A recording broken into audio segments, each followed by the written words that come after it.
That is Indiana Governor Mike Pence, now vice presidential pick, speaking exclusively with CBS 4 this afternoon. I want to take you and show you this sign because something pretty cool is happening with this. You see all of the delegates signing this before the end of the final night here. It's all part of the fallout we're seeing across the country tonight. If you can give us a quick reaction on your thoughts on Governor Pence. You should be very proud of your governor tonight. For a lot of them, their personal friend, Mike Pence, now the vice president-elect for a few more hours before he is officially the vice president. That is Indiana State Police and the Carroll County Sheriff confirming that the two bodies found in Carroll County are in fact those of 13-year-old Abigail Williams and 14-year-old Liberty German. The official roll call is still underway to nominate Hillary Clinton to the top of the ticket. Her husband, former President Bill Clinton, will take the stage later tonight. It took a while. Hours. But tonight there is finally a winner in the Brickyard 400. First the weather, and then a few crashes, right? Indy Sports Central's Trisha Whitaker is here. She survived it all. The fans that were there did. What are the expectations going into tonight? We're just having a good time. Any new policy proposals we can expect in terms of Homeland Security? Should Wisconsinites believe any proposal right now coming from the administration? Well, the truth of the matter is... I'm going to head on back over to the desk where we're going to talk about implications. Suzette Hackney is an Indy Star columnist. She's going to join us now. And Suzette, as we look at that map and we look at the Bernie Sanders win tonight. Good evening from Midtown Manhattan, where this is essentially ground zero a bit for Governor Mike Pence and the announcement and the 24-hour whirlwind we have witnessed in Indiana politics. We're outside the hotel that Governor Pence is staying at this evening. If you recall, he was brought in through a back door last evening when all the speculation was still swirling, still even some questions about whether he was going to be the final pick. He was holed up in the hotel overnight until this morning, until we received that final tweet, the confirmation from Donald Trump saying Mike Pence will be his running mate. You see him leaving the hotel for the first time this afternoon alongside First Lady Karen Pence. They emerged after mornings of meetings inside the hotel with top Trump advisors. He then got in the caravan after talking with reporters briefly, headed over to Trump Tower for a meeting ahead of tomorrow's announcement. On his way back, we caught up with him exclusively one-on-one here on CBS 4. Here's what he told us this afternoon. Our state. That is Indiana Governor Mike Pence, now vice presidential pick, speaking exclusively with CBS 4 this afternoon after returning from Trump Tower, a meeting there with Donald Trump ahead of the official news conference, their first joint appearance together tomorrow at 11 o'clock here in New York City. Obviously back home in Indiana, the moment that announcement was tweeted, the moment Governor Pence, his lawyers filed the paperwork saying that he was no longer running for Indiana governor, it set off a whole flurry of activity inside the State House. Our own CBS 4's James Girardi is live at the State House tonight. He was inside the Secretary of State's office all afternoon in what can only be described as a whirlwind this evening. And James, the big question this evening, who now wants to be Indiana's next governor on the Republican side of the ticket? There are factions of different speeches going on, and here he comes, Senator Tim Kaine on the stage, officially about to accept the nomination for vice president. That voted by acclamation just a few hours ago this afternoon as he approaches the stage to officially introduce himself, so to speak, to the country. A lot of folks across the country don't know him. Let's listen in as he prepares to enter the stage. You see Joe Biden up in the stands. We have seen Bill Clinton here, Bernie Sanders in the stands as he is waving at the crowd and audience. This really, as we saw with the governor last week, his first introduction, not only to tout the candidate, but also himself, his credentials, his agenda, and also a personal story about who exactly he is as a candidate and what he will do to the Hillary Clinton campaign. What's really going to be interesting, we saw this last week with Governor Pence, is what role he's going to play. Let's listen in. Senator Tim Kaine officially accepting the Democratic nomination for vice president. Good afternoon. We interrupt programming for breaking news out of the Fox 59 and CBS 4 newsroom. Authorities about to release the identities of two bodies found near where the two missing Carroll County girls, 13-year-olds Abigail Williams and Liberty German, were last seen. Let's listen in as police give their update. Jay Williams. That is Indiana State Police and the Carroll County Sheriff confirming that the two bodies found in Carroll County are in fact those of 13-year-old Abigail Williams and 14-year-old Liberty German. Investigators classifying this at this hour as a double homicide investigation. No persons of interest have been named in this investigation. When asked if the community should be on high alert, whether there may be a killer out there targeting young children, police saying no, this is a safe community, but quickly adding that parents tonight need to be on alert and watchful. They are asking anyone with information about the girls who were in the area that day to immediately call investigators the sheriff office line at 765-564-2413. Much more tonight on the news and online. Maybe we'll have a little cheese. I've committed you. Weather Authority meteorologist Chris Wright is out there. I think he's probably eating some cheese today. Yes, he is. Hey, Chief Meteorologist. Cheese Chief. Warning: if you are eating dinner, pause. If there is a fly on your fork, experts tonight saying it's a good time to remind everyone that I'm from Minnesota. No. That's what I thought. So that's one of those things. That's one of those things I should think and not say out loud. To the breaking news we're following tonight, Governor Mike Pence starting to respond to the news that the Archdiocese of Indianapolis went against his order and welcomed a Syrian refugee family that arrived in Indianapolis last night. Let's listen in live to Governor Mike Pence. You are listening live to Governor Mike Pence responding to the news this evening that the Archdiocese of Indianapolis has brought a Syrian refugee family. They arrived in Indiana last night against his order. As you said, he will continue to suspend the program for as much as the governor has the authority to do that.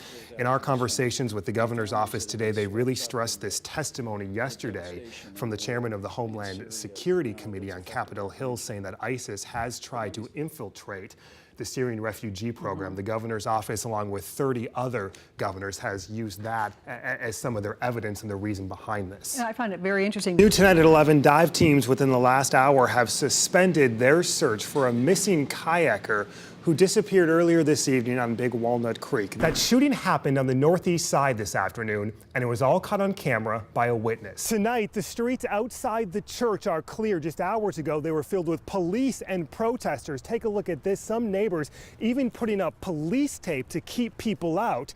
In the end tonight, no arrests, no marijuana, but right now church leaders are inside the First Church of Cannabis, preparing to light up a legal battle of their own in the courtroom to be able to smoke.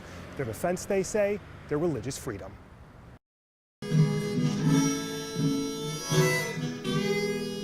On the first day of Indiana's religious freedom law, the First Church of Cannabis gathered a new group of faithful. If you're happy, you know it, clap your hands, y'all. Yet the church's holy sacrament was missing indeed, but not in word. He had 3 words, I just got 2. Legalize it! Church founder and self-proclaimed Grand Poobah and Minister of Love, Bill Levin, decided earlier this week marijuana would not be welcome today after intense pressure from police and prosecutors threatening arrests if anyone lit up. Now the government needs to help me because I want to live. Yet the announcement didn't stop the spectacle, once again bringing worldwide attention to Indiana. On this side, they have if you encounter a police employee. The group Cop Block handed out flyers outside the church encouraging everyone to videotape any encounters with police. IMPD had officers lined for blocks. Neighbors barricaded their yards from churchgoers, and protesters assembled their own gathering. We're taking a stand against individuals and churches that would want to commit a crime under the disguise of a name of a church. Fueling a religious freedom debate of its own. Sorry, I give up body parts for your freedoms too. So you should respect me a little bit, son. In 1 week, this group will gather again. It's the first church service I've actually enjoyed. As the church's founder now prepares a religious freedom defense for the courts. This is about the beautiful experience of life's great adventure. Cannabis helps us celebrate it, but if the world is going to turn ugly on us and stop us through religious persecution, we'll go through the courts and we'll make it work. Tonight, Levin wouldn't say either way specifically whether members will smoke at next week's service, hinting at that civil lawsuit using the religious freedom law. By the way, Governor Pence was asked about this church, about this service today.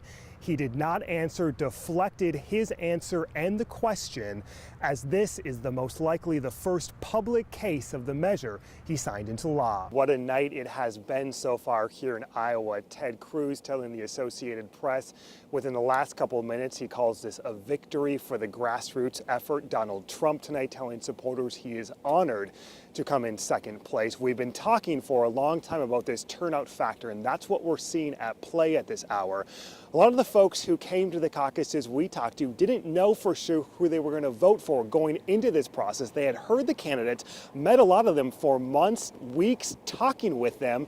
They wanted to hear that final pitch, hear from their fellow Iowans before they cast their votes.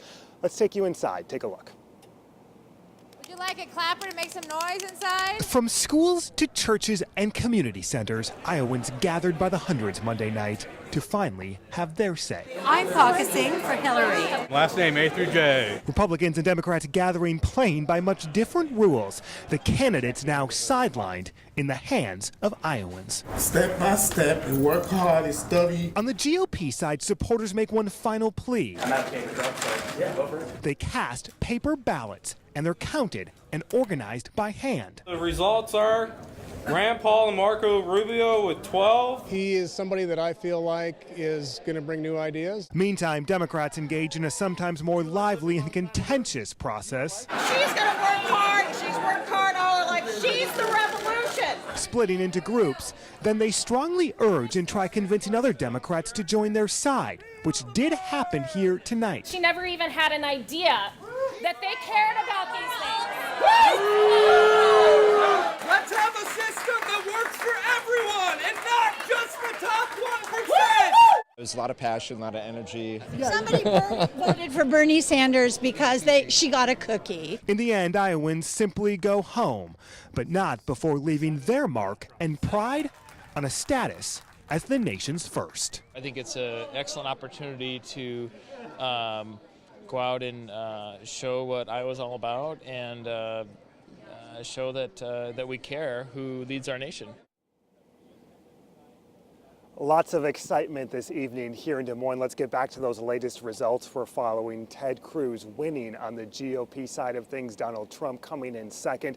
The Democratic race at this hour too close to call between Hillary Clinton and Bernie Sanders. Martin O'Malley has dropped out of the race tonight. So too has Governor Mike Huckabee. On the Republican side of things, a lot of fast-moving pieces as we sit here tonight at 11 guys. Indiana front and center for this nomination. The delegates witnessing history, they say, part of history, and Indiana's lieutenant governor taking center stage tonight to begin it all. Take a look.